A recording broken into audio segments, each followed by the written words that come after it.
Hello Satyababu, మాట్లాడడానికి రెడీయేనా? అబ్బా, తలకాయ బాగానే ఊపుతున్నావుగా, ఇంకా కానీ చెప్పండి, ఏం కావాలి?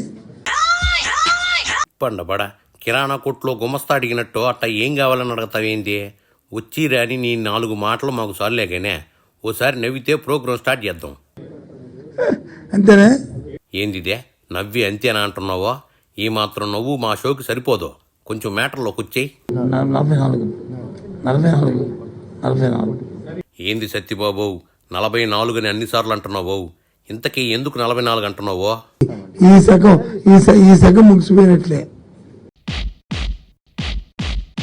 తస్సదియా సత్తిపొండో, మీ వైసీపీ శాఖం ముగిసిపోయినట్టే అని అంటావేంది? జగన్ తన జీవితంలో మళ్ళీ అధికారంలోకి రాడని ఫిక్స్ అయిపోయావా ఏందే కామెడీగా? చంద్రబాబు నాయుడు ఢిల్లీ పర్యటనకి వెళ్తున్నాడు, బీజేపీ అని చెప్పాడా మీకు? మరేమో నాకు తెలియదు. అదే అది జరిగిన తర్వాత అప్పుడు దాని మీద వచ్చి మేము స్పందిస్తాం. ఏమి ఆలు లేకుండా చూలు లేకుండా ఆయన పేరు పెట్టి అంటే ఎక్కడ పెట్టేస్తావు?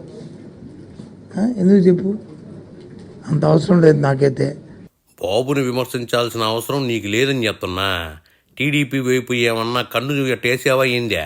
నువ్వు ఎంత వేసినా వాళ్ళు నిన్ను దగ్గరకు రానిరుగానే. వేరే ముక్కుంటే చెప్పు. అది ఒక రాజకీయ పార్టీ, ఒక నిజంగా మీరు చెప్పినట్టే ఒకరు వెళ్తే ఇంకో రాజకీయ పార్టీని కలడానికి పొత్తులకి ఆయనకి అలవాటు కాబట్టి ఎన్నికలప్పుడు వచ్చి ఒకరితో కలడం, ఎన్నికలు ఏమైనా తను వదిలేయడం ఆయనకి ఆనవాయితీ కాబట్టి ఆయన పని ఆయన చేసుకుంటాడు.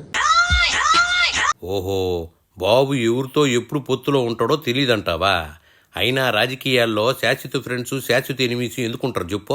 ఒకటి మాట చెప్తున్నాను, చంద్రబాబు అనే వ్యక్తి ఎవరితో కలిసినా ఎవరితో కలకపోయినా, ఆయనతో ఎవరు కలిసినా ఎవరు కలకపోయినా మాకు సంబంధం లేదు.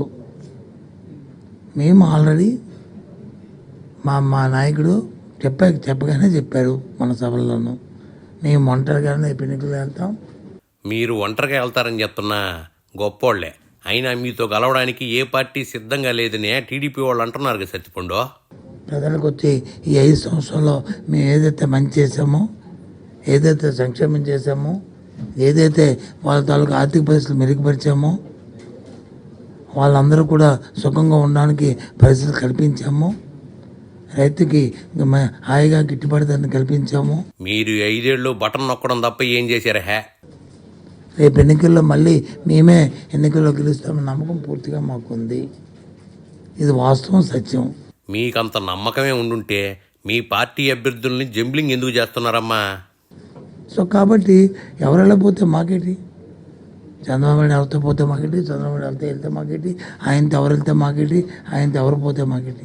ప్రతిపక్షాల పొత్తులపై మీకు నిజంగా భయం లేకపోతే ఆ పొత్తుల గురించే రోజు ఎందుకు మాట్లాడుతున్నారో? మా పార్టీ మాత్రం, మేము మాత్రం ఎవరిని ఒక్కరిని కూడా వదులుకోము, వదిలిపెట్టము. అవును సత్యబాబు, నువ్వు చెప్పింది నిజమే. మీ పార్టీ ఎవరిని వదిలిపెట్టడం లేదు, వాళ్లే మీ పార్టీని వదిలిపెట్టి పారిపోతున్నారు. సర్లేగానే ఫైనల్గా ఏం చెప్తావు చెప్పు? ఓ రోజు ఉదయాన్నే సార్ మేము వెళ్ళిపోతున్నాం సార్ అని సెల్లు కొట్టారు మా డ్రైవరు, మా గన్మెన్ వచ్చి వెళ్ళిపోమని. ఎవరిని తీశారు? వాళ్ళే కాదు, నా గన్మెన్లు కూడా తీశారు. నేను 2 సార్లు 10 సంవత్సరాలు మంత్రిని, అప్పటికి ఉమ్మడి రాష్ట్రంలో పీసీసీ ప్రెసిడెంట్ని. నా గన్మెన్లు కూడా తీశారు 14లో. ఒరే, 2014లో నీ సెక్యూరిటీని తీసేశారని ఫీల్ అవుతున్నావా? అందుకేనా ఏంది ఇప్పుడు ఒకరికి 2 ఎక్కువ సెక్యూరిటీ పెట్టుకుని అలా ఎంజాయ్ చేస్తున్నావా? ఎంజాయ్ చేసినంత వరకు చాలుగానే ఇంక నువ్వు బయలుదేరి సత్తిపండు.